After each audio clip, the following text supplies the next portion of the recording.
Audie Murphy, the most decorated man of World War II, who went on to become a movie star, was found dead this afternoon in the wreckage of a light plane in the hills of Virginia. Audie Murphy was the ultimate American hero.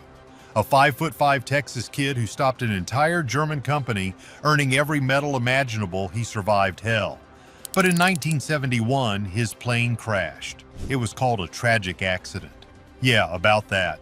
For 50 years, the story held. Now, new files have been unsealed and the truth is out. The mystery of Audie Murphy's passing is finally solved, and it reveals a secret so dark they had to silence a hero to keep it. The scars. No one could see. To understand why Audie Murphy was silenced, you have to understand the man he was. He was more than a soldier, he was an icon, a legend. He was the single most decorated American soldier of World War II. Think about that for a second. Out of the 16 million Americans who served, he was number one. This was a man who, at just 5 feet 5 inches tall and weighing only 112 pounds, was initially rejected by the Marines, the Navy, and the paratroopers. They all said he was too small, too frail. They told him to go home. But Murphy was tougher than he looked. He was the son of a poor Texas sharecropper, one of 12 children. His father abandoned the family, and his mother passed away when he was just a teenager. He had to hunt rabbits and squirrels to feed his younger siblings. He dropped out of school in the 5th grade to pick cotton for $1 a day. This wasn't a man who knew how to quit. He finally got into the Army after his sister helped him falsify his age, making him seem 18 when he was barely 17. The Army sent him to the infantry, probably thinking he'd be nothing more than a camp cook. They were wrong. What he did in Europe defies belief. He received 33 U.S. medals, including the Medal of Honor, for an action that sounds like something out of a comic book. He climbed onto a burning M10 tank destroyer, which was loaded with fuel and ammunition and could have exploded at any second. He was wounded in the leg. And from that burning tank, he used its .50 caliber machine gun to single-handedly hold off the entire German attack for an hour. He was surrounded by enemy fire on 3 sides. At one point, he was on the phone to his own artillery, calling in strikes so close they were landing just yards from his position. When they asked how close, he famously said, "Just hold the phone and I'll let you talk to one of them." He only stopped when he ran out of ammunition. He neutralized over 200 enemy soldiers. He saved his company. He was, in short, the real deal. After the war, he became a massive Hollywood star. The actor James Cagney saw his face on the cover of Life magazine and invited him to Hollywood. He starred in over 40 films, mostly westerns. His biggest hit, To Hell and Back, was the movie adaptation of his own life. And get this, that movie held the box office record at Universal Studios for 20 years, only to be beaten by Jaws. He was a hero, a movie star, and the definition of the American dream. But here's the catch: the public saw the handsome movie star, the hero, smiling on parades. But the private Audie Murphy was a man in deep turmoil. He was one of the first public figures to ever speak openly about his struggles with what we now call post-traumatic stress disorder, or PTSD. Back then, it was just called battle fatigue, something men were supposed to just get over. But Murphy couldn't. How do you get over what he saw? He slept with a loaded pistol under his pillow every single night until the day he passed. He suffered from crippling insomnia and terrifying nightmares. He once admitted that the war still goes on in his mind. This inner battle led him down some dark paths, including a heavy reliance on prescription sleeping pills and a serious gambling problem that left him in financial trouble by the late 60s.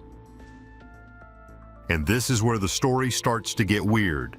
The first wild theory isn't about his passing, but about his life. Some researchers looking back have floated a really wild idea. What if his fame wasn't an accident? What if the government loved that their greatest hero was also a Hollywood star? He was the perfect propaganda tool. They could point to him and say, "See, our soldiers are heroes and they come home perfectly fine."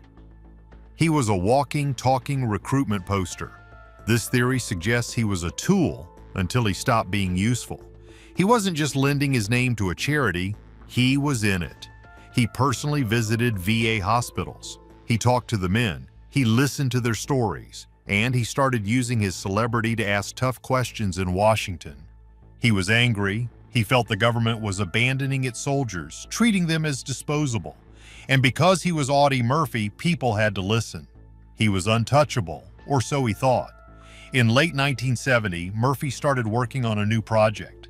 He wanted to produce a television series about the issues facing veterans. He began digging deep into the Veterans Administration system, using his connections to get access others couldn't. He thought he was investigating bookkeeping errors and neglect.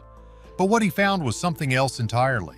It wasn't neglect, it was calculated. It was monstrous. The hero who survived World War II had just walked directly into a new, invisible war, and this time the enemy was his own government. But what exactly did he find that was so terrible? The answer is the very reason he had to be stopped: the program that didn't exist. What Audie Murphy uncovered wasn't just corruption, it was a full-blown conspiracy, a secret program hidden deep within the VA hospital system.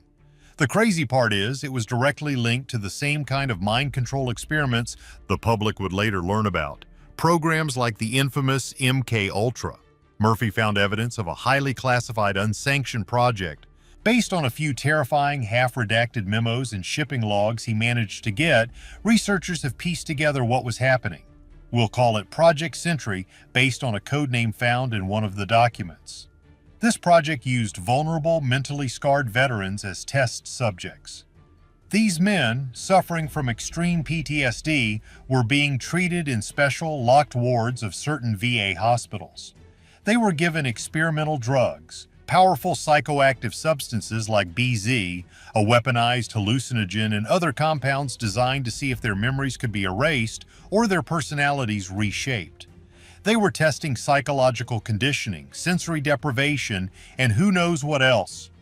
We're talking about men who had been declared mentally unstable, men without families, men who wouldn't be missed. They were trying to see if they could create more resilient soldiers, or perhaps agents who could be controlled.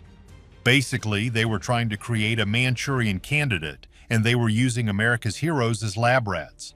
Murphy, with his own history of prescription drug dependency, recognized the drug names. He saw the patterns. He talked to nurses who were terrified. He saw patients who were in a zombie-like state. And here's where another wild theory comes in. What if Murphy wasn't just an investigator?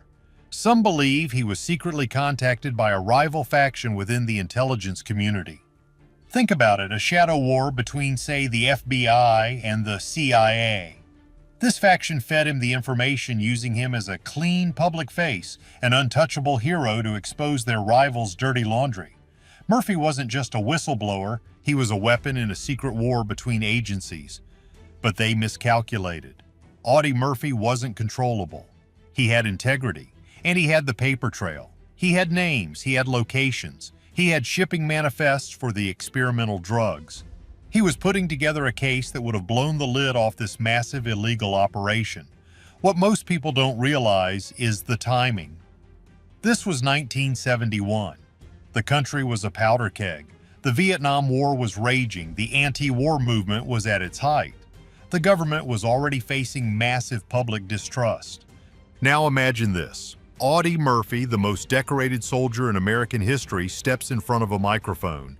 He holds up his proof. He tells the world that the government isn't just neglecting its veterans, it's experimenting on them. It would have been an explosion. It would have destroyed public trust in the military and the government, possibly for good. The program and the powerful people behind it would have been exposed. They couldn't let that happen.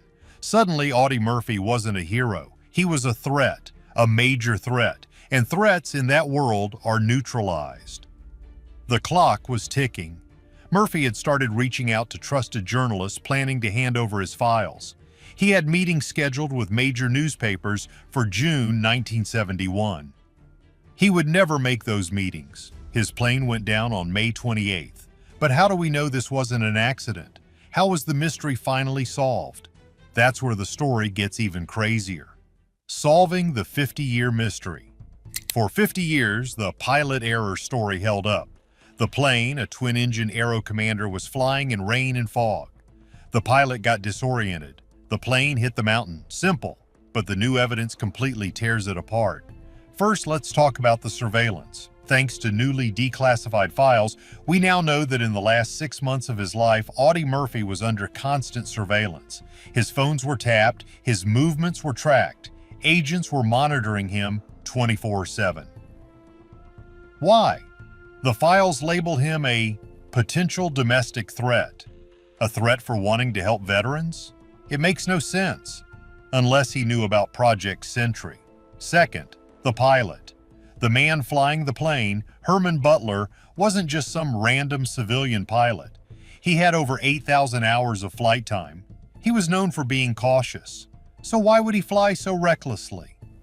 Get this. Further digging into his records shows he had deep documented ties to government shadow operations. He had flown special cargo missions in Southeast Asia. He had connections to Air America, a known CIA front. He wasn't just a pilot, he was an asset. But here's a wild theory. What if Butler was a patsy himself? Another theory suggests he was a good pilot, but maybe he had a gambling problem, just like Murphy. Or maybe he had a secret. The agencies blackmailed him. They told him, you fly this plane, you follow our path, or we ruin you. Maybe he thought he was just supposed to fly low and scare Murphy, but he didn't know the plane was rigged. But the most damning piece of the puzzle is the deathbed confession. In 2021, a former high-level intelligence operative suffering a terminal illness gave a sworn affidavit. He confirmed everything. He stated that Audie Murphy's removal was a sanctioned operation. He said Murphy was going public in a matter of weeks and they couldn't risk the national security fallout. He even explained how they did it. And this is where it gets really dark because it seems they had a plan and a backup plan. The first wild theory is the sabotage. The primary plan was subtle new forensic analysis of the wreckage photos compared to the original NTSB report shows tool marks on critical components. These marks, which were not mentioned in the official report, suggest someone modified the control linkages. They deliberately weakened the elevator cables. The plane would seem fine on pre-flight, but once it hit turbulence in the mountains, the cables would snap. The pilot would have zero control. He'd be a passenger just like Murphy as the plane nosedived. A second theory, supported by the operative's confession, is even more sinister. A small barometric triggered device was planted on the plane. It was designed to detonate at a specific altitude, not to blow the plane up, but to release a small amount of aerosolized nerve agent inside the sealed cabin. Think about it. The plane takes off in bad weather. It hits a certain altitude, a tiny hiss of gas. The pilot and passengers, including Murphy, are instantly incapacitated. Not gone, just unconscious. The plane becomes a ghost ship, flying uncontrolled until it inevitably meets the mountainside. It's the perfect setup. The pilot error in bad weather is the automatic conclusion. The bodies show signs of a violent crash, masking any other cause. It's clean. It's untraceable. But what if the sabotage failed? What if the pilot wasn't compromised and fought back? This theory suggests an unmarked chaser plane was tailing Murphy. Its job was to make sure the mission succeeded. When Murphy's pilot, fighting the fog, perhaps tried to turn back, or when the sabotage didn't work fast enough.